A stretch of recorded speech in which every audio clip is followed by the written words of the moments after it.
Hello everyone, welcome back to Magnet Brains. My name is CS Payal Pokhli and इस video में हम पढ़ने वाले हैं हमारे फाइनेंसिंग डिसीजन के बारे में. Okay, so in my previous video I told you people कि there are 3 types of decisions जो कि फाइनेंशियल मैनेजमेंट में लेने पड़ते हैं.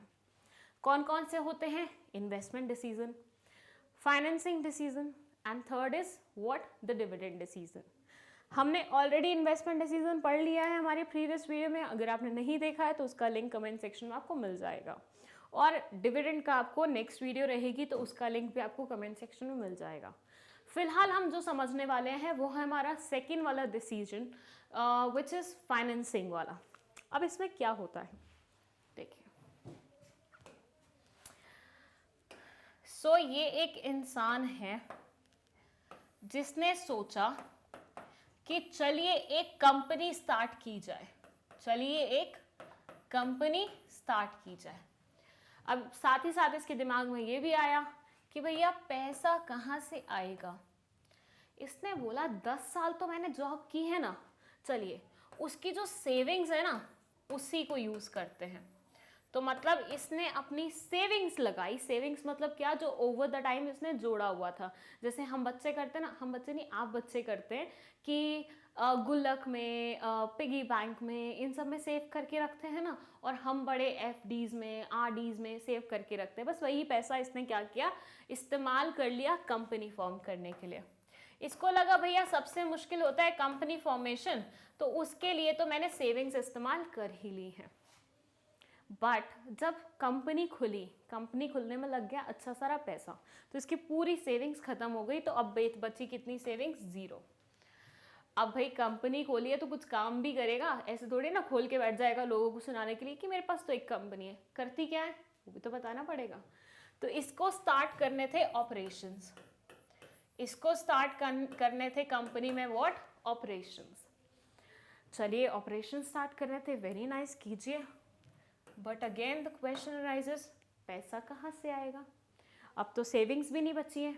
बेचारा गरीब था तो इसके रिश्तेदार भी सारे गरीब थे, तो रिश्तेदारों से भी नहीं मांग सकता था. दोस्त तो इसके ऊपर वैसे ही वो नहीं करते थे कि ये तो कहाँ से अरेंज कर पाएगा, पागल इंसान है, बिना मतलब की कंपनी खोल ली है. तो दोस्तों ने भी मना कर दिया. अब क्वेश्चन उठता है पैसा आए कहाँ से?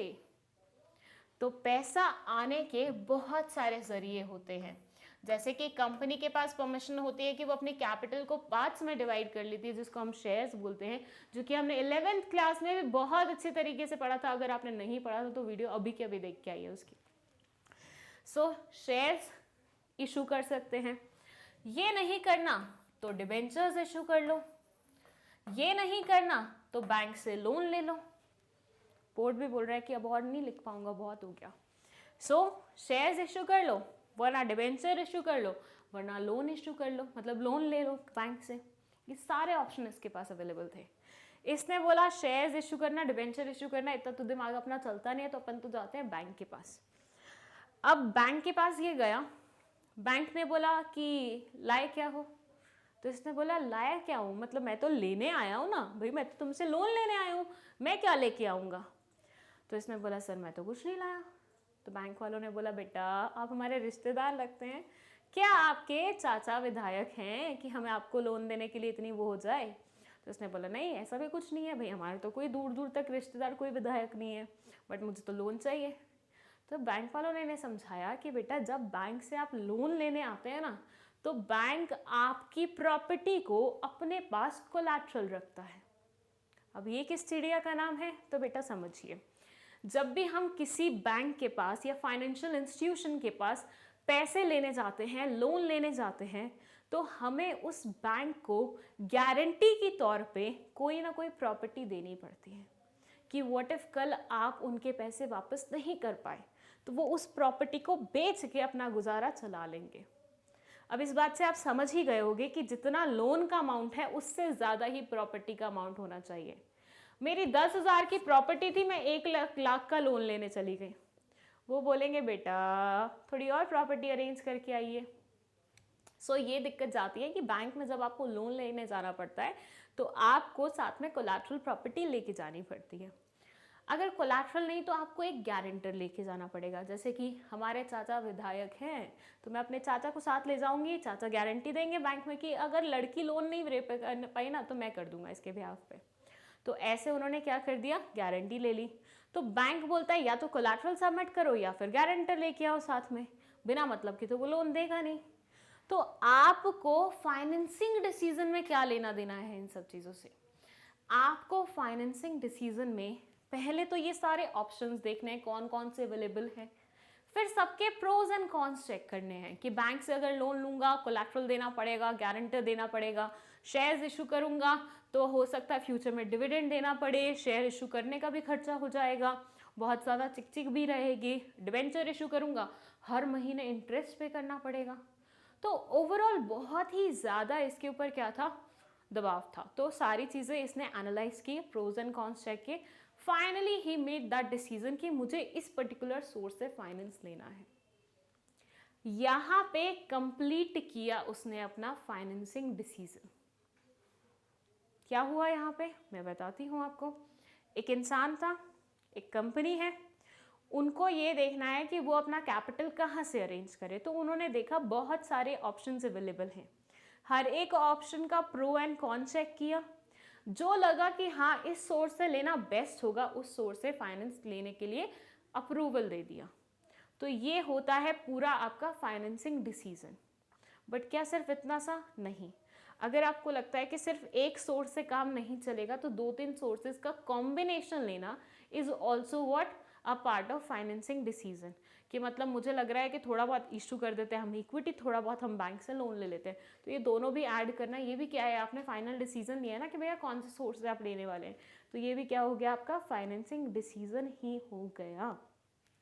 So ultimately financing decision is nothing, just selecting the best source of finance for yourself, जो कि आपको कम कीमत पे भी मिल जाए और जो कि आपको रिस्क फ्री वे में भी मिल जाए या फिर कम रिस्क के साथ भी मिल जाए और फिर उसका ऑप्टिमम यूटिलाइजेशन आप कर सकें। सो ये होता है हमारा फाइनेंसिंग डिसीजन। वापस आ जाते हैं हम स्लाइड पे। स्लाइड बोलती है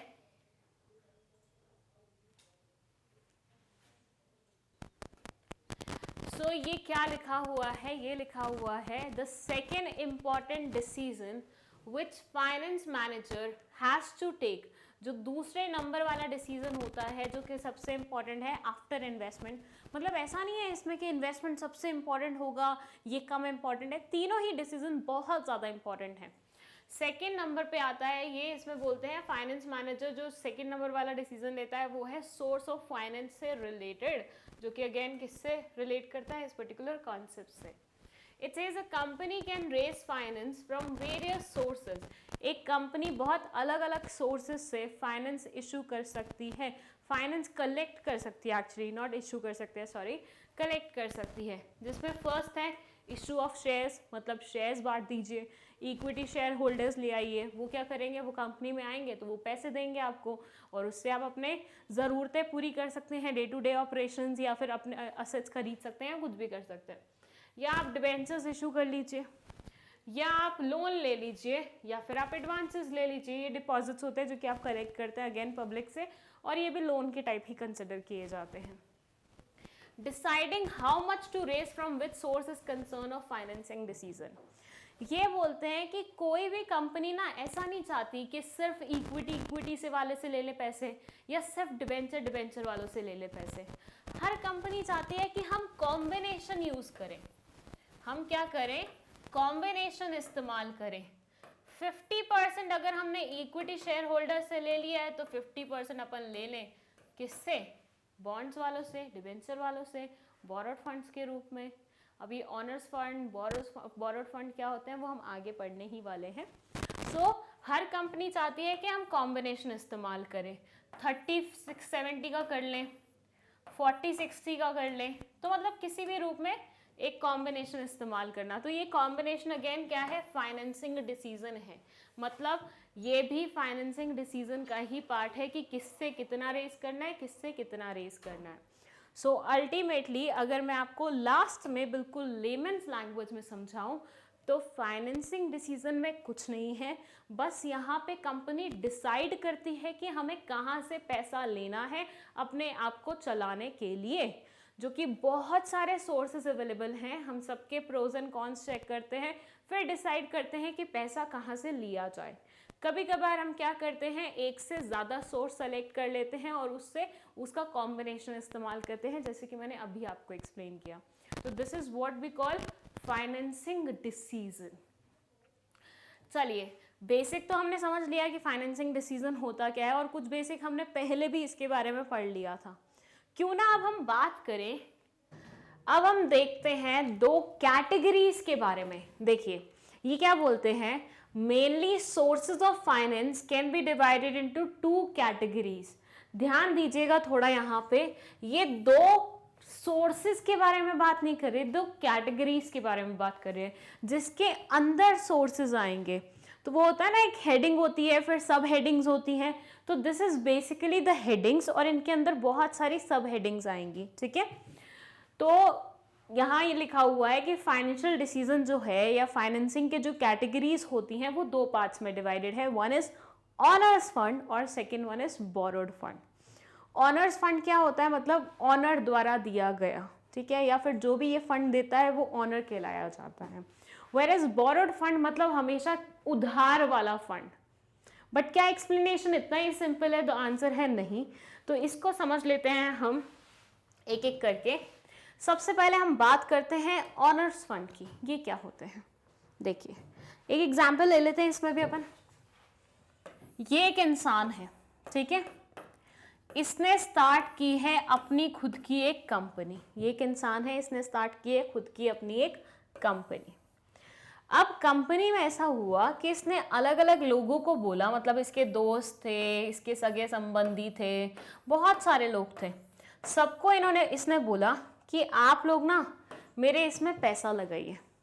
उन्होंने पूछा हमें क्या मिलेगा, तो इसने बोला मैं आपको ऑनरशिप दूंगा, ठीक है, मैं आपको क्या दूंगा, ऑनरशिप दूंगा।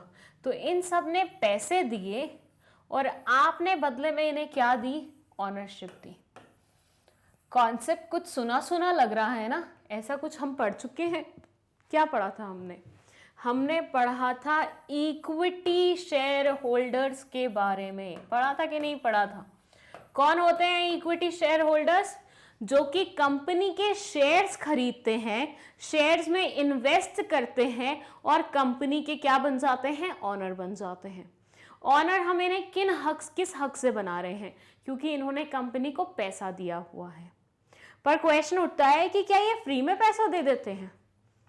तो सुनिए, बिल्कुल ये फ्री में पैसा देते हैं आपको, without any expectation. Specially equity share holders जो होते हैं वो आपसे कुछ भी एक्सपेक्ट नहीं करते। वो बोलते हैं प्रॉफिट होगा, आप लोग डिसाइड करोगे प्रॉफिट देने का, उसके बाद देना हमें डिविडेंड।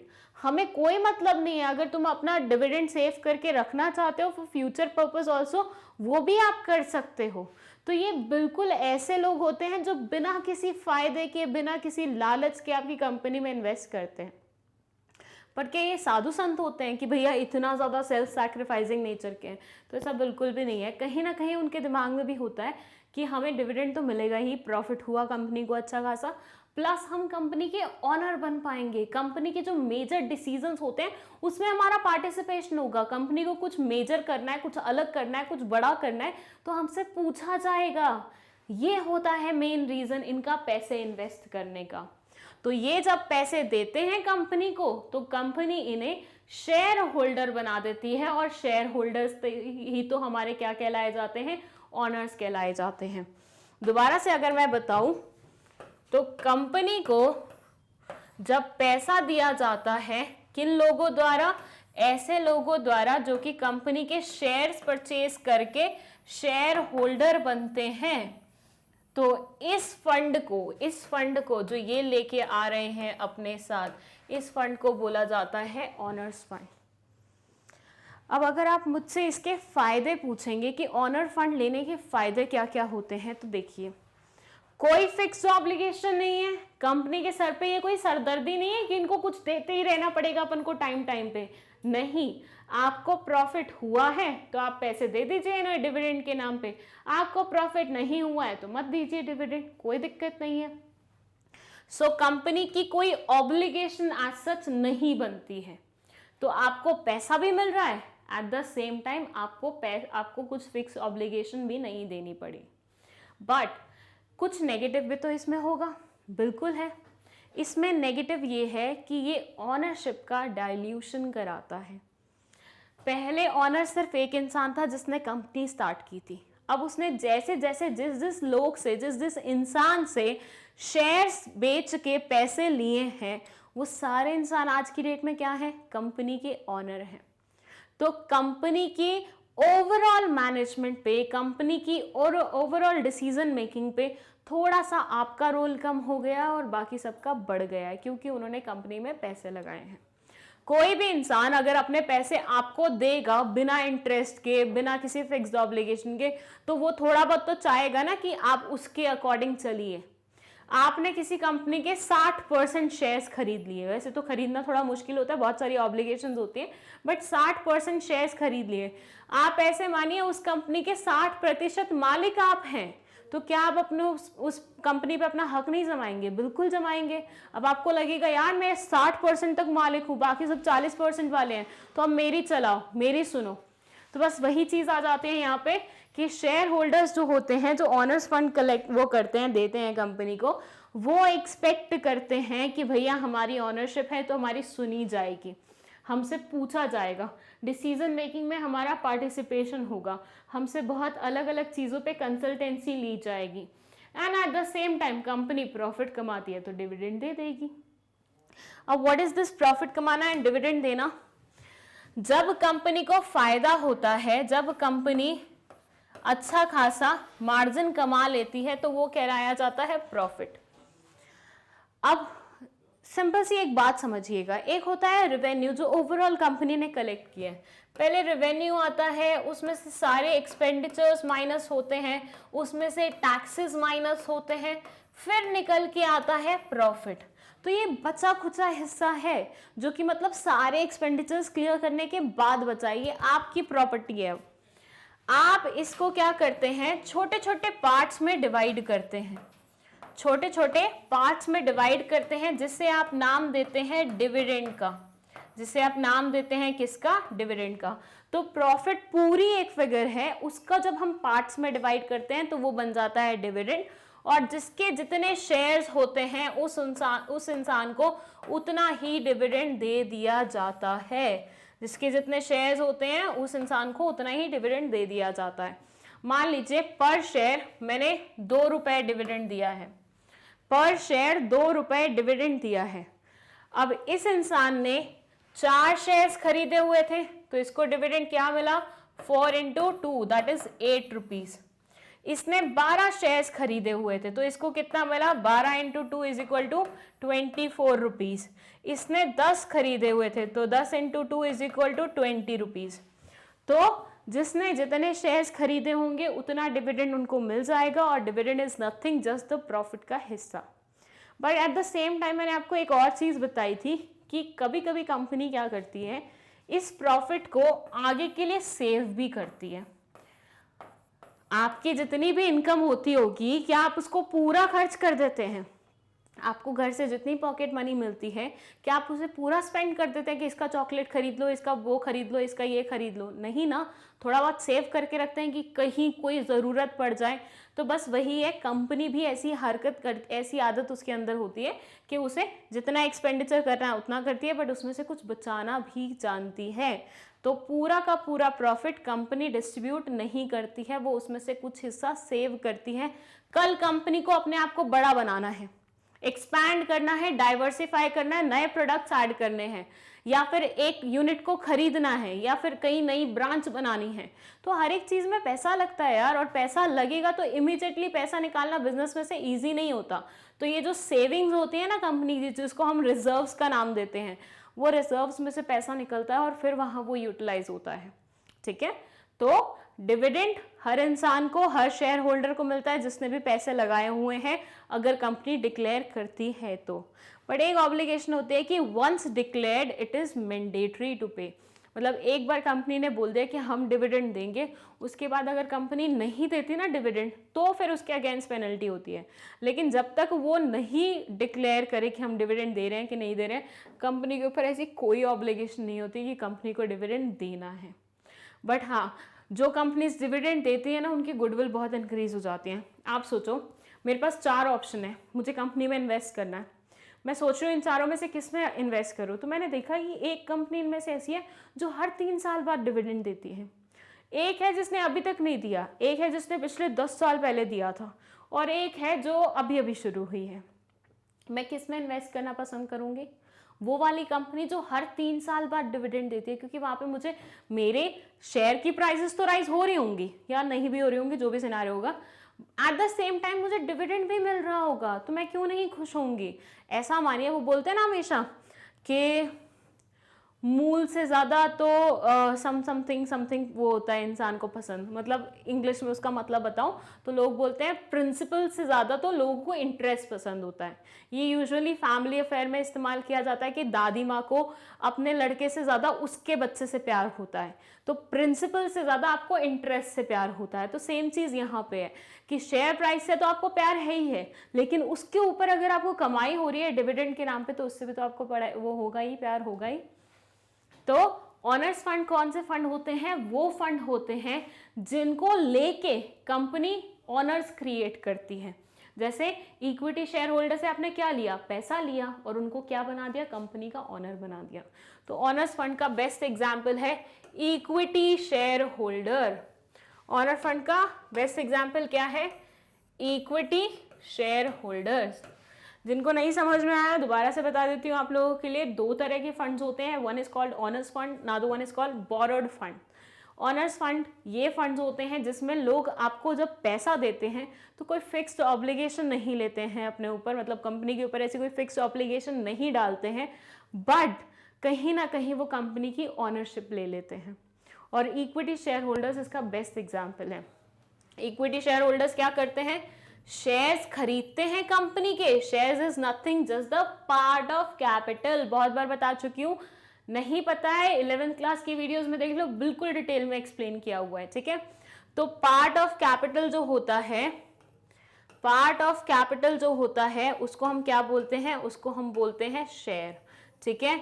तो जब ये शेयर्स खरीदते हैं तो वो क्या बन जाते हैं? कंपनी के ऑनर बन जाते हैं। किस हक से ऑनर बन जाते हैं? कि भैया कंपनी में पैसा उनने लगाया है। जब भी हम कोई चीज खरीदते हैं, अपने पैसे से खरीदते हैं, तो उसका ऑनर कौन कहलाया जाता है? खुद ही कहलाया जाता है ना हम। मान लीजिए घर में मैंने फॉर से कोई नया फोन खरीदा है, ठीक है, पूरे पैसे मेरे लगे हैं, और उसे समवट कोई ना कोई बीच बीच में यूज करता रहता है, कोई फोटो खींचने के लिए, कोई वीडियो बनाने के लिए, कोई नॉर्मल फोन पे बात करने के लिए। बट ऑनरशिप किसकी कहलाई जाएगी? जिसके पैसे लगे हुए हैं। तो यहाँ पे भी बिल्कुल ऐसा ही होता है। कंपनी में जिसने पैसे कंट्रीब्यूट किए हैं without any expectations in return, उसको हम बना देते हैं क्या? ऑनर। तो ऑनर्स फंड में इतना ही है। चलिए अब बात करते हैं हम हमारी सेकेंड कैटेगरी के बारे में, दैट इज बोरोड फंड। ये क्या होता है? बोरोड फंड क्या होते हैं इसका एग्जाम्पल देती हूँ मैं आपको। ये कंपनी है, ठीक है, कंपनी ने अपने डायरेक्टर को बोला, कंपनी ने क्या किया? अपने डायरेक्टर को बोला कि हमें ना ये जो येस बैंक है ना, ये जो येस बैंक है ना, इससे लोन चाहिए। येस बैंक से क्या चाहिए? लोन चाहिए। जाइए पूछ के आइए क्या क्या फॉर्मेलिटीज होती हैं। तो डायरेक्टर साहब चले गए लोन लेने के लिए बैंक में। इन्होंने पूछा बताइए क्या क्या फॉर्मेलिटीज हैं। तो कंपनी ने बोला, सॉरी बैंक ने बोला कि सर आपको ना एक कोलैटरल सिक्योरिटी सबमिट करनी पड़ेगी। तो मैं डायरेक्टर सर थोड़े नए थे, इनको पता नहीं था कोलैटरल सिक्योरिटी क्या होता है। तो उन्होंने पूछ लिया इनसे कि सर ये क्या है। तो बैंक वालों ने समझाया कि सर हम आपको पैसे दे दें, ठीक है, हमने दे दिए।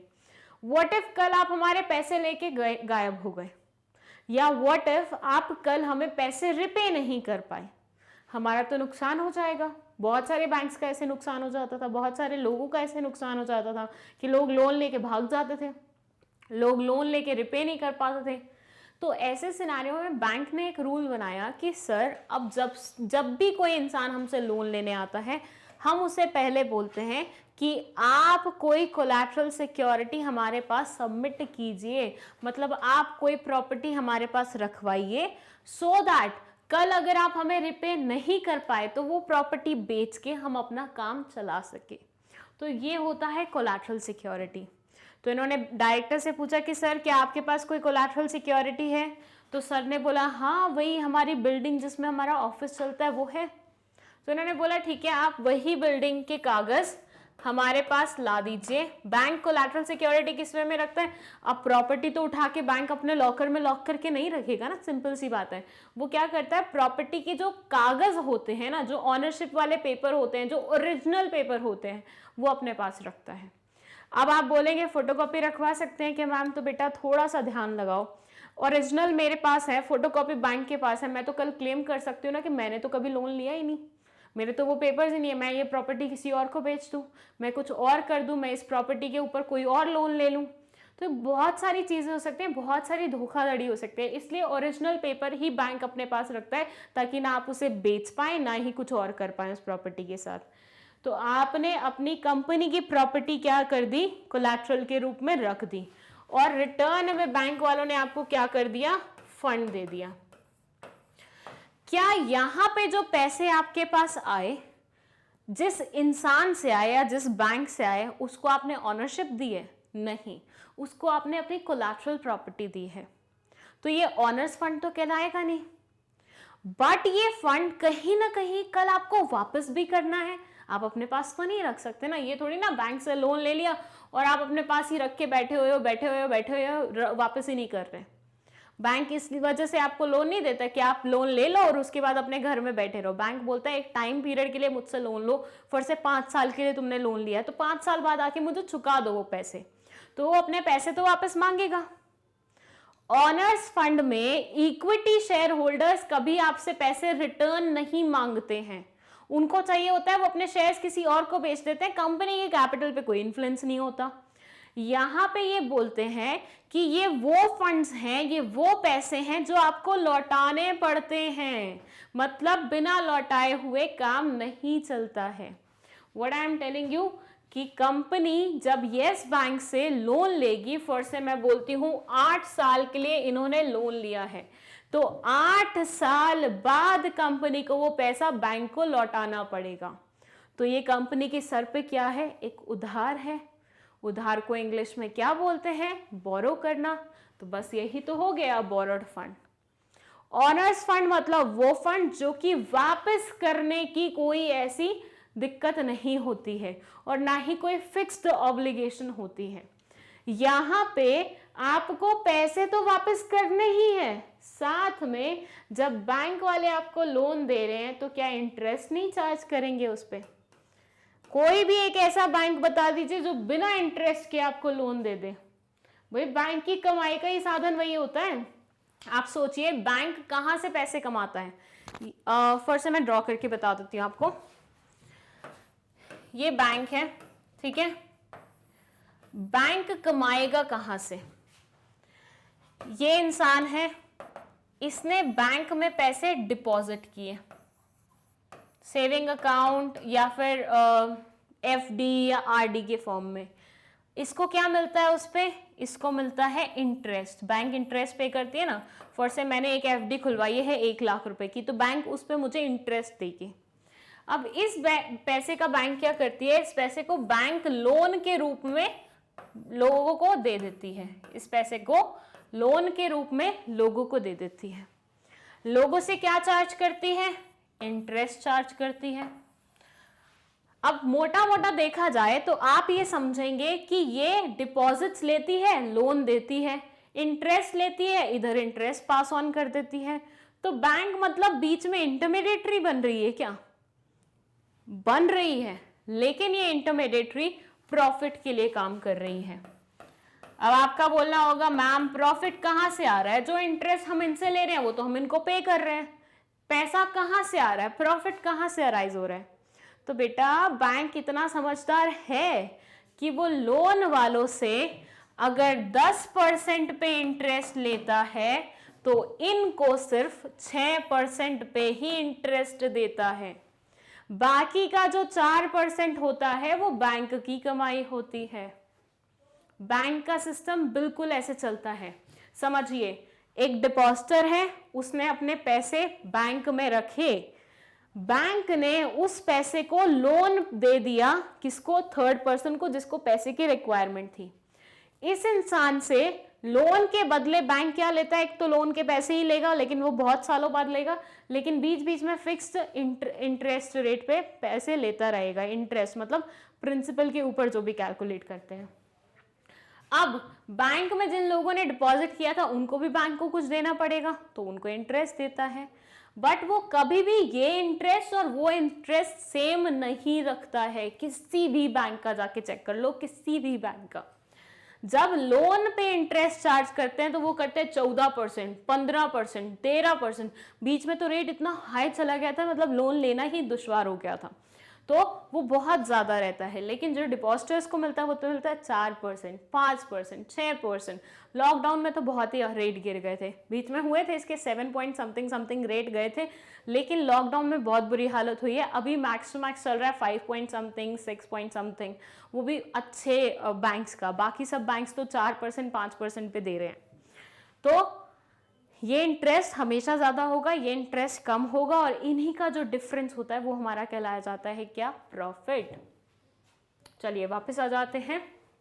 तो बैंक ने क्या किया? कंपनी ने लोन मांगा बैंक से, बैंक ने कोलैटरल भी रखवा ली, इंटरेस्ट भी लेगी, और 8 साल बाद वापस पैसे भी लेगी। तो ये वापस पैसे मांगेगी आपसे, अनलाइक व्हाट? Honours fund. तो ये क्या होता है हमारा? ये हो जाता है हमारा क्या? बोरोड फंड, क्योंकि यहाँ पे आपको पैसे रिटर्न करने पड़ते हैं। ये उधारी वाला पैसा है, और उधार तो आपको हमेशा रिटर्न करना ही पड़ेगा। ऑनर्स फंड में वापस नहीं करना होता है, बोरोड फंड में करना होता है।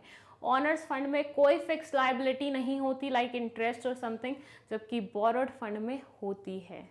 सो ये है दोनों कॉन्सेप्ट, दोनों कैटेगरीज हमारी, owners fund and borrowed fund. Okay, so एक क्वेश्चन है, एक्चुअली एक स्टेटमेंट है जो पास की गई थी, जिसको हमें एक्सप्लेन करना है with the help of the explanation जो हमने अभी पढ़ा है। It says concern of finance manager is to decide how much to raise from honors fund and how much to raise from borrowed fund। मतलब finance manager का ये concern रहता है कि दोनों वाले सोर्सेज में से कहां से कितना पैसा कलेक्ट किया जाए। अब इस स्टेटमेंट को अपन को एक्सप्लेन करना है इसका आंसर लिखते हुए। तो दे से while taking this decision, कौन सा decision? Financing decision. The finance manager compares the advantages and disadvantages of different sources of finance। हमने पढ़ा किसके बारे में? ऑनर्स फंड के बारे में, जो कि इक्विटी शेयर होल्डर से मिलता है। हमने पढ़ा बोरोड फंड के बारे में, जो कि किससे मिलता है? डिबेंचर होल्डर से, बॉन्ड्स लेने वाले लोगों से, एडवांसेस लेने वाले लोगों से, लोन लेने वाले लोगों से, उन सब से हमें बोरोड फंड मिलता है। ठीक है, हमने दोनों सोर्सेस पढ़ लिए, हमने दोनों कैटेगरीज पढ़ ली और उसके अंदर सोर्सेज भी पढ़ लिए। आगे ये बोलते हैं the borrowed funds have to be paid back and involve some degree of risk.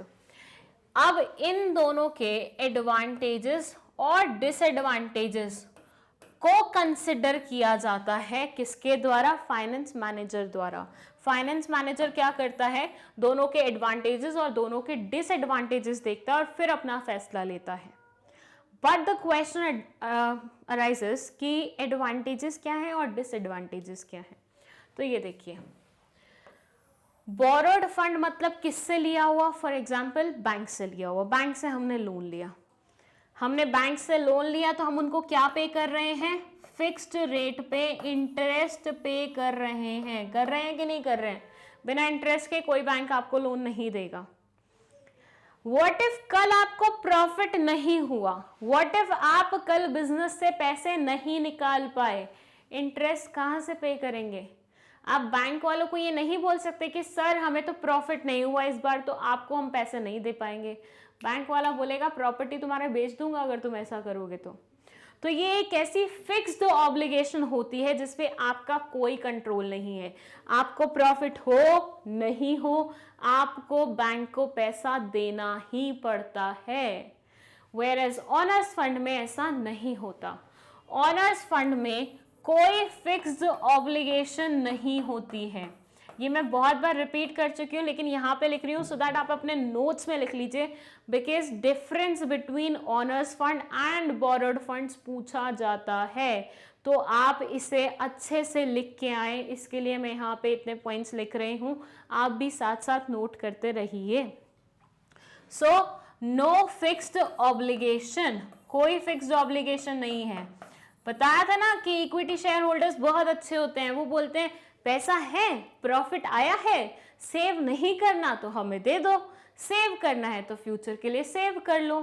वो ऐसे नहीं करते कि हर महीने तुम्हारे सर पे खड़े हो जाएंगे कि पैसे लाओ पैसे लाओ पैसे लाओ, नहीं, वो ऐसा नहीं करेंगे।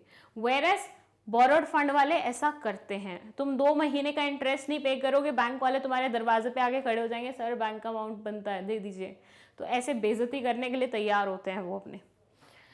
देन तभी यहाँ पे लिखा गया है कि बोरोड फंड कुछ हद तक रिस्क इन्वॉल्व रखते हैं अपने अंदर। क्यों रिस्क है?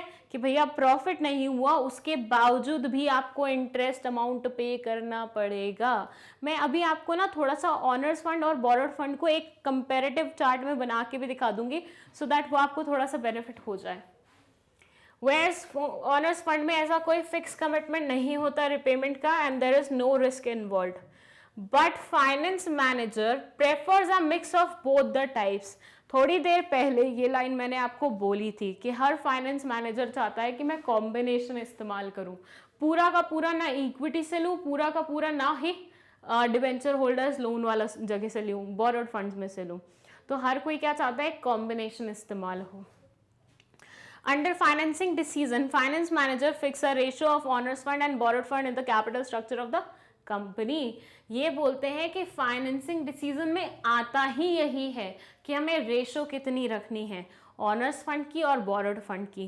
जैसे मैंने वो 50-50% वाला एग्जाम्पल दिया था ना, 70-30 वाला एग्जाम्पल दिया था ना, 60-40 वाला एग्जाम्पल दिया था ना, ये सारे क्या थे? रेशोज थे कि ऑनर्स फंड कितना रखेंगे और बोरोड फंड कितना रखेंगे।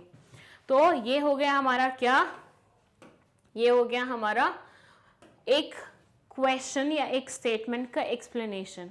अब मैं आपको बताऊंगी कि पूरे जो हमने अभी तक पढ़ा है उसको एक लेमन्स लैंग्वेज में हम कैसे लिखते हैं। हाँ, तो इसको हम यहां पे समझेंगे। सो ओवरऑल हमने फाइनेंसिंग डिसीजन में जो भी पढ़ा है उसको समरी फॉर्मेट में मैं बताने जा रही हूं। ये बोलता है फाइनेंस डिसीजन में क्या आता है? ये आता है कैपिटल। ये है कंपनी का what? Capital. What is company का कैपिटल? वो पैसा जो कि कंपनी चलाने के लिए इस्तेमाल होता है। अब ये कंपनी को चलाना मतलब असेट्स खरीदना भी आ जाता है इसमें, और डे टू डे एक्टिविटीज भी आ जाती हैं। तो चाहे आप फिक्स कैपिटल की बात करो या फिर वर्किंग कैपिटल की बात करो, दोनों ही इसमें इंक्लूडेड है। I hope you know the difference between fix capital and working capital. So ये बोलते हैं फाइनेंसिंग डिसीजन में हम ये डिसाइड करते हैं कि कैपिटल का कितना हिस्सा ऑनर्स फंड से पूरा करेंगे और कितना हिस्सा बोरोड फंड से यूज करेंगे।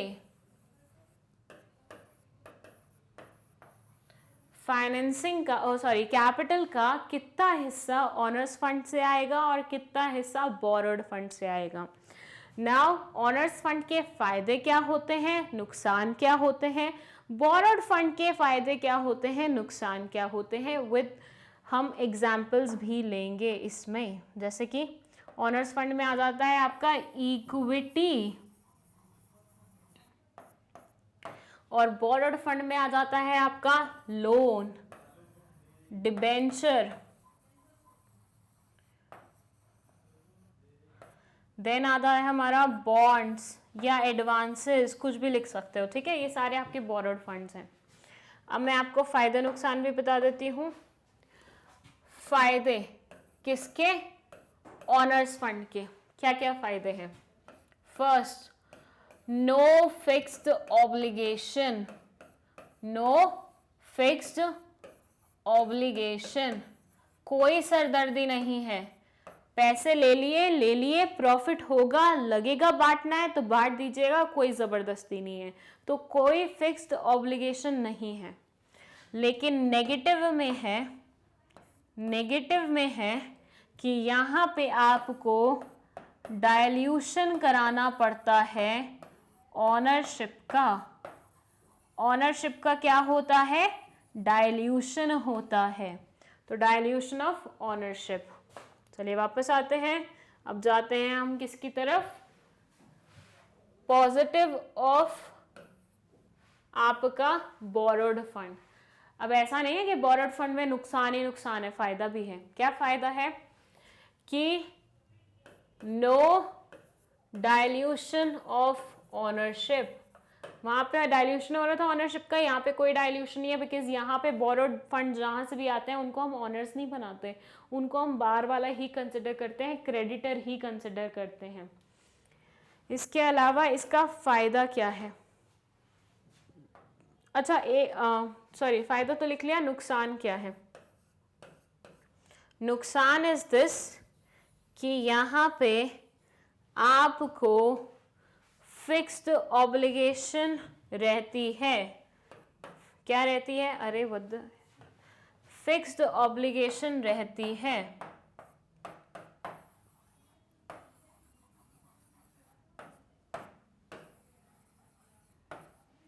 किस चीज की फिक्स्ड ऑब्लिगेशन? पैसे लिए हैं तो लोन देना पड़ेगा वापस एक सर्टेन टाइम के बाद, and at the same time interest भी पे करना पड़ेगा, वो भी चाहे प्रॉफिट हुआ है या नहीं हुआ है।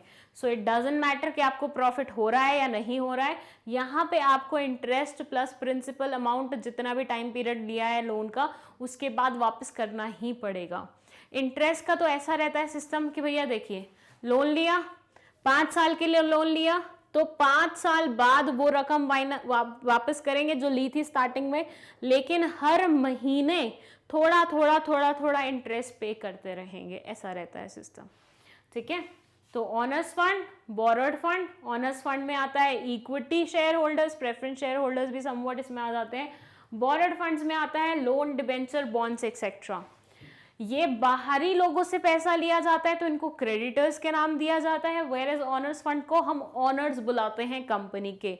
लाइक इक्विटी शेयर होल्डर्स को हम क्या बोलते हैं? ऑनर्स बोलते हैं ना। फिर यहाँ पे पॉजिटिव पॉइंट ये है कि इसकी कोई फिक्स्ड ऑब्लिगेशन नहीं होती, पैसा नहीं है, कुछ मत दीजिए इन्हें कोई जरूरत नहीं है पैसे की। नेगेटिव ये है कि ऑनरशिप डाइल्यूट हो जाती है, एक हाथ से ऑनरशिप बहुत सारे हाथों में चली जाती है, जिसकी वजह से कई बार मैनेजमेंट थोड़ी सी डिफिकल्ट हो जाती है।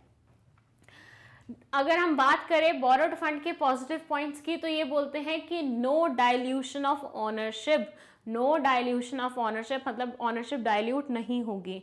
एक फायदा और भी है ये कि कितना भी अमाउंट ले सकते हैं, बैंक से जितना मर्जी अमाउंट लेना चाहें ले सकते हैं, but at the same time इसके साथ फिर एक नेगेटिव पॉइंट भी जुड़ जाता है, एंड दैट इज कि आपको कोलैटरल में कुछ ना कुछ रखना पड़ता है, specially in case of loans या फिर सिक्योर्ड डिबेंचर्स। अब वो कॉन्सेप्ट और ज़्यादा डिटेल वाली है कि डिबेंचर्स को हम 2 पार्ट्स में डिवाइड करते हैं, सिक्योर्ड डिबेंचर्स, अनसिक्योर्ड डिबेंचर्स, तो वो सारी चीज़ें अलग हैं, उनके बारे में अभी हम बात नहीं करेंगे क्योंकि वो हम ऑलरेडी 11th क्लास में करके आए हैं। If you don't remember go watch that video. ठीक है, सो ये ओवरऑल अभी तक हमने पढ़ा है। और फाइनेंसिंग डिसीजन किस चीज से रिलेट करता है? कैपिटल में किसका कितना हिस्सा होगा, दोनों का combination usually finance manager prefer करता है। दोनों का कॉम्बिनेशन जनरली फाइनेंस मैनेजर वो करता है, पसंद करता है। सो ये हो गया हमारा क्या? फाइनेंसिंग डिसीजन का ओवरव्यू क्या? Explanation, sorry. चलिए अब हम बात करेंगे factors affecting finance decision. Okay, देखिए, जिस तरह से इन्वेस्टमेंट डिसीजन करने से पहले, डिसाइड करने से पहले कुछ फैक्टर्स को कंसिडर किया जाता था, कुछ फैक्टर्स को ध्यान में रखा जाता था, वैसे ही फाइनेंसिंग डिसीजन को लेने से पहले कुछ फैक्टर्स को कंसिडर किया जाता है। यहाँ पे हम उन्हीं सब फैक्टर्स के बारे में बात करने वाले हैं एक एक करके।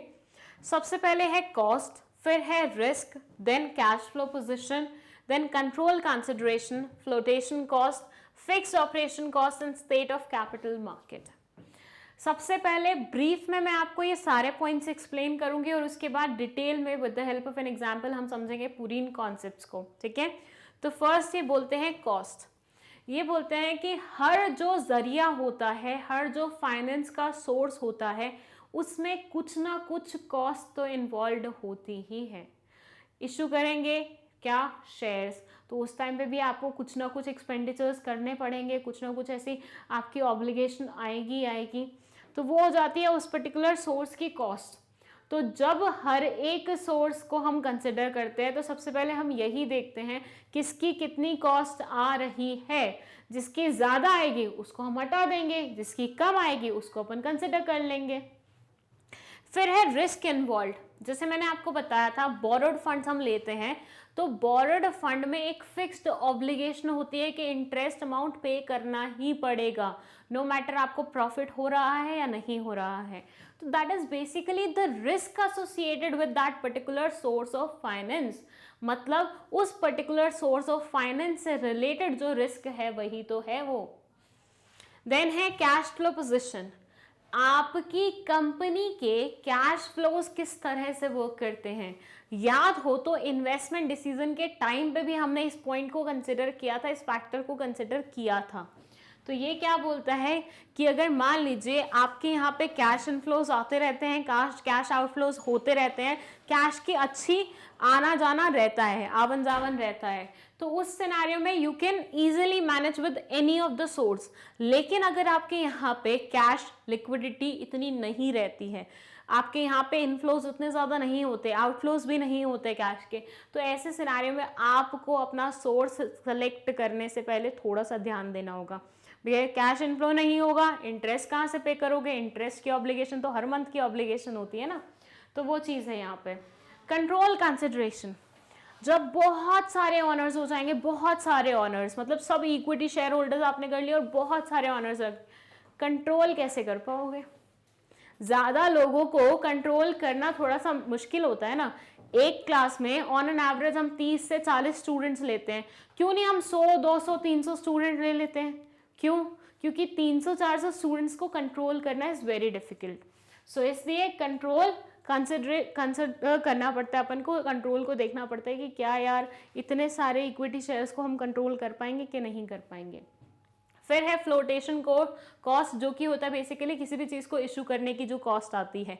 इसको मैं डिटेल में तब समझाऊंगी जब हम इस पॉइंट पे आएंगे, ठीक है। फिर है फिक्स्ड ऑपरेशन कॉस्ट।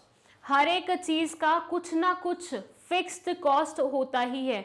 ऑपरेटिंग मतलब ऑपरेशंस जो आपके चलते हैं उससे रिलेटेड एक कॉस्ट होती है जो नो मैटर व्हाट, आप 1 पीस बना रहे हो, 2 पीस बना रहे हो, 3 पीस बना रहे हो, आती ही आती है। तो उस चीज़ को भी आपको कंसिडर करना पड़ता है यहाँ पे, और ज़्यादा डिटेल में हम पॉइंट पे आगे ही समझेंगे। State of capital market, capital market किस स्थिति में है वो भी काफ़ी इन्फ्लुएंस करता है आपका सोर्स ऑफ डिसीजन। अब ये कैपिटल मार्केट क्या होता है तो ये हम पढ़ेंगे कैपिटल मार्केट मनी मार्केट के साथ, ठीक है, might be in your next chapter. So ये थे क्या हमारे डिफरेंट फैक्टर्स जिनको हम कंसिडर करते हैं before taking any particular decision. तो ये सारे के सारे फैक्टर्स ध्यान दिए जाते हैं, सारे फैक्टर्स को हम क्या करते हैं, आराम से सोचते हैं, विचार करते हैं हर एक के बारे में, देन वी फाइनली डिसाइड कि हमें किस सोर्स से या किस पर्टिकुलर कॉम्बिनेशन से अपने सोर्सेस को फाइनेंस करा, अपने बेसिकली कैपिटल को फाइनेंस कराना है, ठीक है।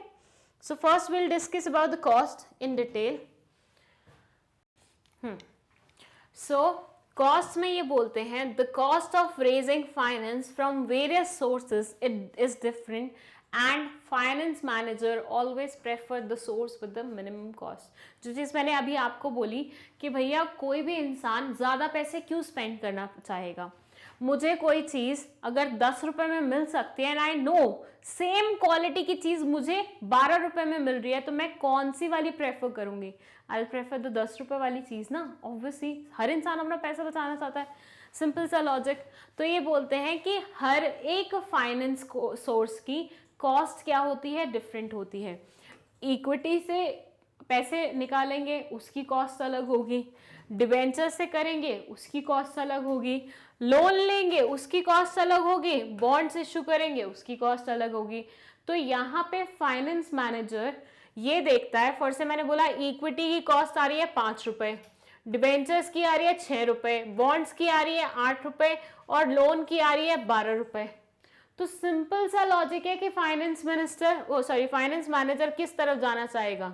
इस तरफ जाना चाहेगा। और अगर कॉम्बिनेशन इस्तेमाल करना है ऑनर्स और बोरोड फंड का, तो इन दोनों का कॉम्बिनेशन ले लेगा कि थोड़े से डिबेंचर इशू कर दो, साथ में इक्विटी इशू कर दो। तो मिनिमम कॉस्ट वाली चीज क्या होती है? फाइनेंस मैनेजर द्वारा प्रेफर की जाती है। सेकेंड ये बोलते हैं risk. More risk is associated with borrowed fund. ये तो बात हमने बहुत बार पढ़ ली है, बहुत बार, कि बोरोड फंड्स जो होते हैं उनके साथ ज्यादा रिस्क एसोसिएटेड होता है। भैया सिंपल सा लॉजिक है, मेरे पास पैसे नहीं है जेब में, फिर भी बैंक वाले मेरे दरवाजे पे खड़े हुए हैं, तो ये तो रिस्क की बात हो ही गई ना। तो बोरोड फंड में ज्यादा रिस्क होता है as compare to owners fund. Finance manager compares the risk with the cost involved and prefers securities with moderate risk factor। देखिए, रिस्क एलिमिनेट करना इज नॉट पॉसिबल, रिस्क को एलिमिनेट करना is not possible, लेकिन risk को manage करना तो possible है। Risk management आगे जब आप जाएंगे ना कॉमर्स फील्ड में, तो आप पढ़ेंगे ऐसी कॉन्सेप्ट कि रिस्क मैनेजमेंट ये क्या होता है। इसमें आप रिस्क को मैनेज करना सीखते हैं कि किस किस प्रकार से आप रिस्क को मैनेज कर सकते हैं। लेकिन क्या आप रिस्क को ऑल टुगेदर हटा सकते हैं? तो उसका आंसर है बिल्कुल भी नहीं। आप कैसे पहले से ही तय कर सकते हो? मान लो मैं बोलती हूँ कल तुम्हारे स्कूल में आग लगने वाली है, क्या तुम्हें आज से पता होगा? नहीं पता होगा ना। बट व्हाट इफ आग लग जाती है, उसके बाद आप क्या करेंगे? वो तो आप पहले से प्लान कर सकते हैं।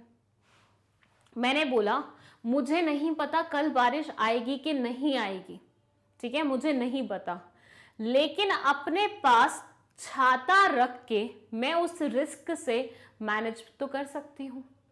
तो रिस्क हटाना मतलब बारिश आने के सारे चांसेस को खत्म कर देना, जो कि आपके कंट्रोल में नहीं है। डिटेल में समझाऊं तो देखिए, मैंने बोला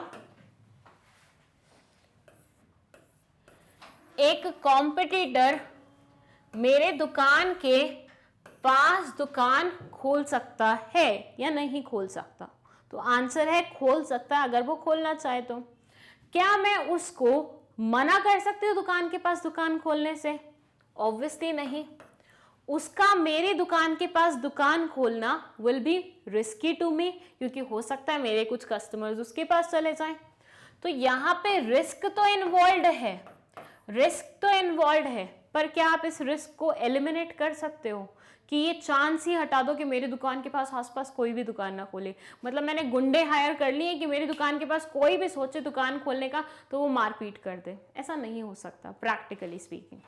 तो आप रिस्क को पूरी तरह से एलिमिनेट नहीं कर सकते, लेकिन कॉम्पिटिटर्स आएंगे, वो तो पता ही है, जब भी कोई बिजनेस खोलता है उसको पता होता है कल कोई ना कोई उसका कॉम्पिटिटर बन के आगे आ सकता है। उनसे डील कैसे किया जाए? हो सकता है हम ऐसी कुछ अच्छी स्कीम्स अपने दिमाग में रखे हुए हैं कि अगर कल को हमारा कोई कॉम्पिटिटर आता है तो हम उससे अच्छी डील्स देंगे, हम इसके साथ इसको दे देंगे, फ्री में ये दे देंगे, वो दे देंगे। तो this is basically called risk management, कि आपने वो जो रिस्क एसोसिएटेड था कॉम्पिटिटर आने से उसको मैनेज कर लिया। तो हमेशा याद रखिएगा, रिस्क को कभी भी पूरी तरह से आप एलिमिनेट नहीं कर सकते, लेकिन रिस्क को आप मैनेज ज़रूर कर सकते हैं। अब मैंने ये लंबा ज्ञान आपको क्यों दिया? क्योंकि भैया कल आप कोई भी सोर्स ऑफ फाइनेंस सेलेक्ट करेंगे तो उसके साथ कोई ना कोई किसी ना किसी तरह का रिस्क एसोसिएटेड होगा ही होगा। अब आप सोच के बैठ जाएं कि नहीं यार मैं तो रिस्क नहीं ले सकता और मैं घर बैठ रहा हूँ, तो उससे तो काम चलेगा ही नहीं। तो बेटा ये ध्यान में रखो, बिजनेस आपने खोला है तो बिजनेस तो चलता ही रिस्क में है। बिजनेस की डेफिनेशन में रिस्क वर्ड आता ही है, तो रिस्क तो आपको ऐसी चीज है जो लेना ही पड़ेगा। तो यहाँ ये बोलते हैं हम मानते हैं कि बोरोड फंड में ज्यादा रिस्क होता है as compare to owners fund, लेकिन फाइनेंस मैनेजर क्या करता है, वो देखता है कि किसकी कितनी कॉस्ट बैठ रही है। मान लीजिए ऑनर्स फंड की कॉस्ट थोड़ी हाई बैठ रही है, ठीक है, और बोरोड फंड की कॉस्ट थोड़ी कम बैठ रही है, ठीक है। ऐसा हमने ले लिया कि कॉस्ट बोरोड फंड की कम बैठ रही है, ऑनर्स फंड की ज्यादा बैठ रही है, लेकिन बोरोड फंड में रिस्क ज्यादा है, ऑनर्स फंड में रिस्क कम है। तो ऐसे सिनेरियो में फाइनेंस मैनेजर क्या करेगा, वो कॉस्ट और दिस रिस्क को देखेगा और ये समझेगा कि भैया कौन से वाला सेलेक्ट करने में मुझे मॉडरेट रिस्क और मॉडरेट ही कॉस्ट लग रही है, वो वाला ऑप्शन चूज कर लेगा। सो अगर उसको लगता है कि बोरोड फंड दो रिस्की है बट इसकी कॉस्ट बहुत कम है, तो वो ये सेलेक्ट कर सकता है। तो अगेन ये क्या है, ये एक चीज है जो कि फाइनेंस डिसीजन में कंसिडर की जाती है। नेक्स्ट है cash flow position. Cash flow position of a company also helps in selecting the securities। ये बोलते हैं फर्स्ट वाले इन्वेस्टमेंट डिसीजन में तो हमने इसका रोल पढ़ लिया था, लेकिन सेकंड वाले में भी इनका बहुत मेजर रोल होता है। With smooth and steady cash flow, companies can easily afford borrowed funds। मैंने आपको बोरोड फंड में एक चीज बताई थी कि इसके साथ रहती है एक फिक्स्ड ऑब्लिगेशन। फिक्स्ड ऑब्लिगेशन क्या होती है, इंटरेस्ट की। क्या होती है, इंटरेस्ट की। डिबेंचर्स इशू किए हैं, 10% इंटरेस्ट देना पड़ेगा। अगर लोन लिया है 5% इंटरेस्ट देना पड़ेगा। तो इंटरेस्ट तो आपका ऑब्लिगेटरी है ही है। यहां ये बोलते हैं आपने बहुत सारे बोरोड फंड्स ले लिए हैं, लेकिन आपके कैश फ्लोज की पोजीशन बहुत ही खराब है। इंटरेस्ट कहां से पे करोगे बेटा? मैं बोलती हूं मैंने किसी बैंक से लोन लिया है, मैं यहाँ पे अपना खुद का एग्जाम्पल ले रही हूँ। मैंने किसी बैंक से क्या किया है, लोन लिया है। चलिए ले लिया, बहुत मस्ती में आके मैंने लोन ले लिया और गिरवी क्या रखवाया, अपना घर। अपना घर गिरवी रखवाया और लोन ले लिया। गिरवी इज कोलैटरल, ठीक है, इंग्लिश में कोलैटरल बोलते हैं, हिंदी में गिरवी रखवाना बोलते हैं। तो मैंने अपना घर बैंक के पास गिरवी रखवा लिया और उनसे पैसा ले लिया। अब मेरे पास बहुत सारी प्रॉपर्टीज हैं, मेरा एक बंगलो है, मेरे बहुत सारे जमीन हैं, जायदाद है, बहुत कुछ है मेरे पास। फिर आप बोलेंगे मैम लोन क्यों ले रहे हो, तो शौक में आके ले लिया, चलो ठीक है ऐसे मान लो। तो बहुत जमीन जायदाद सब कुछ है मेरे पास। अब आप मुझे बताइए क्या मैं ये जमीन जायदाद से बैंक का इंटरेस्ट पे करूंगी? क्या मैं बोलूंगी कि भैया इंटरेस्ट का हार्ड कैश नहीं है मेरे पास, तुम एक काम करो मेरी ये दूसरी प्रॉपर्टी रख लो इंटरेस्ट के नाम पे? ऐसा करेंगे क्या हम? नहीं करेंगे। तो ये बोलते हैं कि भैया आपको ये ध्यान रखना है कि जब भी आप बैंक से लोन लेने जाते हैं या कोई भी बोरोड फंड लेने जाते हैं, डू रिमेंबर दिस थिंग कि आपका कैश फ्लो सिस्टम अच्छा होना चाहिए। अगर कैश फ्लो सिस्टम अच्छा नहीं है तो ऐसे सिनेरियो में हो सकता है आप बोरोड फंड की जो नॉर्मल ऑब्लिगेशंस हैं उनको पूरा नहीं कर पाएं and at the end of the day आपके सर पे एक बहुत बड़ी बर्डन आ जाए। सो companies having shortage of cash flow then they must go for owners fund securities only। जिनका कैश फ्लो शॉर्टेज रहता है, मतलब कैश इनफ्लो उनका कम रहता है, कैश फ्लो कम रहता है, देन इन दैट सिनेरियो उनको ऑनर्स फंड की तरफ जाना चाहिए instead of what, borrowed fund. अगर आप बोरोड फंड सेलेक्ट कर रहे हैं तो प्रेफर करें आपके यहाँ पे कैश फ्लो सिस्टम अच्छा चले। चलिए ये पढ़ लिया हमने 3 फैक्टर्स जो कि हम कंसिडर करते हैं before taking our finance decision. अब हम बात करते हैं 3 और पॉइंट्स के बारे में। सो 4th पॉइंट है कंट्रोल कंसिडरेशन। देखिए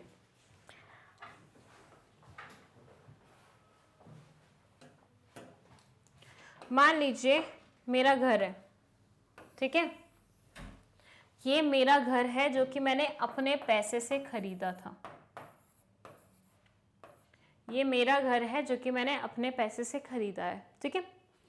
अब मेरी मॉम ने बोला कि अपने घर को ना अपने बहन और भाई के नाम पे भी कर दे, मतलब I have a elder brother and an elder sister, ठीक है। तो मेरी मॉम ने बोला इस घर को तुम 3 हिस्सों में बांट लो। किसके किसके? भाई, बड़ी बहन और मैं छोटी बहन, ठीक है। तो मैंने बोला चलो मम्मी का मान रख लेते हैं, कर देते हैं 3 हिस्से। तो मैंने अपने घर के 3 हिस्से कर दिए, मतलब 3/5 में उसको डिवाइड नहीं किया, बट उसकी ऑनरशिप ट्रांसफ़र कर दी तीनों के नाम पे। चलिए बहुत बढ़िया, अब इस घर के 3 मालिक हैं। फिर हुई मेरी बहन की शादी, तो साथ आ गए मेरे जीजू। हुई मेरे भाई की शादी, साथ आ गई भाभी। हुई मेरी शादी और साथ आ गए पतिदेव। अब मेरी मॉम ने बोला कि साथ साथ अपने स्पाउसेस को भी ले लो भाई ऑनरशिप में, जीजे को भी ऐड कर दे, भाभी को भी ऐड कर दे, पति को भी ऐड कर ले। तो मैंने बोला चलो अब फिर से मान रख लेते हैं माँ का। तो हमने इस प्रॉपर्टी के और 3 हिस्से कर दिए। टोटल कितने हिस्से हो गए? अब 6 हिस्से हो गए, 3 हम भाई बहनों के और 3 हमारे पति पत्नियों के। चलिए बहुत बढ़िया। अब हुआ क्या कि जीजू की बहन ने बोला कि मुझे भी इस घर में हिस्सा चाहिए। जीजू की बहन ने बोला मुझे भी इस घर में हिस्सा चाहिए। इधर भाभी के भाई ने बोला मुझे भी घर में हिस्सा चाहिए। अब भाई मेरे पतिदेव भी कैसे शांत रहते, उन्होंने भी बोला मेरी बहन बोल रही है उसको भी हिस्सा चाहिए। अब आप मुझे बताइए, जब ये लोग भी आपस में हिस्सा मांगने आ जाएंगे, क्या मुझे गुस्सा नहीं चढ़ेगा? घर मेरा था, मैंने मम्मी के कहने पे भाई बहनों का नाम बीच में ऐड कराया, उसके बाद उनके भी स्पाउसेस का नाम ऐड कराया। अब वो अपने बहन भाइयों को लेके आ गए हैं। भैया कितने हिस्से करोगे एक प्रॉपर्टी के? जमता नहीं है ना इतना। तो ये ऐसे में कंट्रोल लूज हो जाता है। जब एक ही प्रॉपर्टी के इतने सारे हिस्से होंगे, इतने सारे ऑनर्स होंगे उस प्रॉपर्टी के, तो मैनेज कैसे करोगे? घर पे चलेगी किसकी? नॉर्मल सिनेरियो में तो क्या होता है, मम्मी बोलती है ना ये घर मेरा है, निकल जाओ बाहर। तो दिस इज व्हाट कि उनकी ऑनरशिप है। बट यहाँ पे 6 लोगों की ऑनरशिप है। अगर 2 लोगों के ओपिनियंस मैच नहीं किए तो ऐसे सिनेरियो में तो लड़ाई झगड़ा हो जाएगा, हो सकता है प्रॉपर्टी का हिस्सा हो जाए। तो कंट्रोल एक ऐसी चीज है जो ऑनरशिप के साथ डाइल्यूट होती है। ज्यादा ऑनर्स मतलब ज्यादा कंट्रोल मुश्किल हो जाएगा। ज्यादा कंट्रोल रखना है तो ऑनरशिप लिमिटेड हाथ में रखो। तो यहां ये बोलते हैं if existing share holders want to retain the complete control. जो एग्जिस्टिंग शेयर होल्डर्स हैं, अगर वो अपने हाथ में कंट्रोल रिटेन करना चाहते हैं तो उन्हें कोशिश करनी चाहिए कि बोरोड फंड ज़्यादा से ज़्यादा लिया जाए, क्योंकि जहाँ पे आपने ऑनर्स फंड इंक्रीज किया वहाँ पे ऑनर्स भी इंक्रीज होंगे। सो अगर किसी बिजनेस में ऐसा लगता है कि share holders do not want कि उनकी ऑनरशिप अपने उनके हाथों से निकले, तो वो प्रेफर करते हैं कि वो क्या ले लें, बोरोड फंड ले लें, क्योंकि उसमें ऑनर बनाने की रिक्वायरमेंट नहीं होती। So if existing shareholders want to retain the complete control of the business, then they prefer borrowed fund securities to raise further fund. On the other hand, if they do not mind to lose the control, they may go for owners fund securities. अगर उनको नहीं चाहिए कि भैया ownership dilute हो जाए, उनको कोई दिक्कत नहीं है, उनको नहीं चाहिए कि कंट्रोल हमारे हाथ में रहे, तो फिर वो ऑनर्स फंड सेलेक्ट कर सकते हैं। तो this is what control consideration, कि कंट्रोल कितने हाथ में रहेगा ये भी एक पॉइंट होता है वाइल चूजिंग कि आपको ऑनर्स फंड के लिए जाना है या फिर बोरोड फंड के लिए जाना है। देन है फ्लोटेशन कॉस्ट। ये बोलते हैं it refers to cost involved in issue of securities such as brokers commission, underwriters fees, expenses on prospectus etc. ये बोलते हैं कि जब भी आप कोई सिक्योरिटी इशू करते हैं जब भी कोई आप सिक्योरिटी इशू करते हैं, ऐसा तो है नहीं कि आपने एक बार बोल दिया कि मेरी कंपनी सिक्योरिटी इशू कर रही है और लोग लाइन लगा के आपके यहाँ पे खड़े हो जाएंगे कि हमें भी चाहिए, हमें भी चाहिए। भाई तुम अंबानी नहीं हो, सिंपल सी बात समझ के रखो, राइट? तुम नॉर्मल इंसान हो, तुम अपनी कंपनी में सिक्योरिटीज इशू करोगे तो लोगों को तुम्हें बुलाना पड़ेगा, लोगों को तुम्हें इंटरमीडिएटरीज के थ्रू मिलना पड़ेगा। तो ऐसे में आपको ब्रोकर की कमीशन देनी पड़ेगी, जो ब्रोकर आपकी मदद कर रहा होगा, अंडरराइटर जो आपकी मदद कर रहा होगा उसकी कमीशन देनी पड़ेगी, एक्सपेंसेस ऑन प्रोस्पेक्टस ये बेयर करने पड़ेंगे। तो ऐसी सब चीज़ें आ जाती हैं और इससे रिलेटेड जो कॉस्ट होती है उसको हम बोलते हैं हमारी फ्लोटेशन कॉस्ट। मतलब कोई भी सिक्योरिटी इशू करने की जो कॉस्ट होती है उसको बोलते हैं फ्लोटेशन कॉस्ट। अब ये भी बहुत अहम रोल प्ले करती है। कैसे? अगर फ्लोटेशन कॉस्ट ज़्यादा होगी तो हम प्रेफर नहीं करेंगे ऐसी सिक्योरिटी इशू करना, फ्लोटेशन कॉस्ट कम होगी तो हम प्रेफर करेंगे ऐसी चीज़ इशू करना। बस सिंपल सा लॉजिक है। लीस्ट फ्लोटेशन कॉस्ट में जैसे काम हो जाए हम वही चाहेंगे, ठीक है। देन फिक्स्ड ऑपरेटिंग कॉस्ट, ये क्या बोलता है? If a company is having high fixed operating costs, then they must prefer owners fund because due to high fixed operational costs, the company may not be able to pay interest on the debt securities which can cause serious troubles for the company. मैंने आपको बताया ना, दो अलग अलग तरह की cost होती हैं। एक होती है वेरिएबल कॉस्ट, एक होती है फिक्स्ड कॉस्ट। वेरिएबल कॉस्ट मतलब मैंने 2 पीस बनाए हैं तो 2 इस्तेमाल होंगी, वो 2 कॉस्ट आ जाएंगी। 3 पीस बनाए हैं तो 3 कॉस्ट आ जाएंगी, 4 पीस बनाए हैं तो 4 कॉस्ट आ जाएंगी। तो ये वेरिएबल कॉस्ट है, अकॉर्डिंग टू द प्रोडक्ट ये इंक्रीज डिक्रीज होती रहती है। बट फिक्स्ड कॉस्ट फिक्स्ड ही रहती है। मशीनरी की कॉस्ट ये फिक्स्ड कॉस्ट है, ये तो सेम ही रहेगी ना भैया, इसको थोड़ी ना चेंज करोगे हर अगले प्रोडक्ट के साथ, हर अगले नई चीज़ बनाने के साथ। तो ये बोलते हैं जिन कंपनीज की फिक्स्ड कॉस्ट ज़्यादा रहती है, जिन कंपनीज की फिक्स्ड कॉस्ट ज़्यादा रहती है वो प्रेफर करते हैं क्या करना? वो प्रेफर करते हैं ऑनर्स फंड लेना। क्योंकि अगर तुम्हारी कॉस्ट ज़्यादा आती है फिक्स्ड वाली तो ऐसे सिनेरियो में आप समझ के रहिए कि आप ज़्यादा बोरोड फंड की तरफ नहीं जा सकते हैं। सिंपल सा लॉजिक है, बोरोड फंड में फिक्स्ड ऑब्लिगेशन है, हर महीने कुछ ना कुछ देना पड़ेगा। फिक्स कॉस्ट को संभालोगे या फिर उनकी कॉस्ट को संभालोगे, क्या क्या मैनेज करोगे एक साथ? तो प्रेफर करते हैं ऐसी कंपनीज जिनके यहाँ पे ज़्यादा फिक्स कॉस्ट होती है कि वो ऑनर्स फंड ले लेते हैं इंस्टेड ऑफ बोरोड फंड। अब बचा है हमारा last point, that is state of capital market.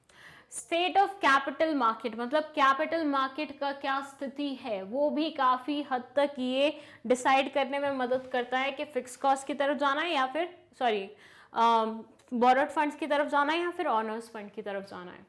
They say the conditions in the capital market also helps in deciding the types of securities to be raised. मैं already बता चुकी हूँ इसका मतलब। During boom period, it is easy to sell equity shares. Boom का जब समय चल रहा होता है उस टाइम पे इक्विटी शेयर्स को बेचना इजी होता है, as people are ready to take risk, whereas during depression time there is more demand for debt securities in the capital market. उस टाइम पे डेट सिक्योरिटीज ज़्यादा रिलायबल मानी जाती हैं। अब आप बोलेंगे मैम कुछ समझ में नहीं आया, ये बूम क्या होता है, ये डिप्रेशन क्या होता है? तो मैं बताती हूँ क्या होता है। कैपिटल मार्केट मतलब एक एग्जाम्पल ले लीजिए, स्टॉक मार्केट, ठीक है। स्टॉक एक्सचेंज में कभी कभी तो बहुत चढ़ाव होता है कि हर एक कंपनी के शेयर प्राइसेस इंक्रीज कर रहे हैं और कभी कभी बहुत गिरावट होती है कि हर एक कंपनी के शेयर प्राइसेस गिर रहे हैं। तो ये बोलते हैं जिस टाइम पे कंपनी के शेयर प्राइसेस बढ़ रहे होते हैं उस टाइम पीरियड को बोलते हैं बूम पीरियड। बूम पीरियड पे हर एक इंसान शेयर्स लेने के लिए तैयार हो जाता है, तो ऐसे समय में इक्विटी शेयर्स इशू करना बहुत ज़्यादा सिंपल हो जाता है।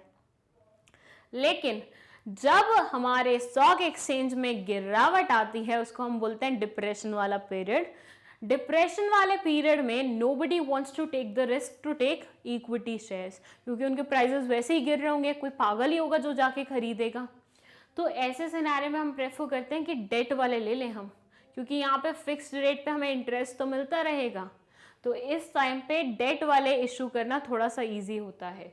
तो बूम में इक्विटी खरीदना ज़्यादा इजी होता है लोगों के लिए, और आपका इक्विटी इशू करना बहुत इजी हो जाता है।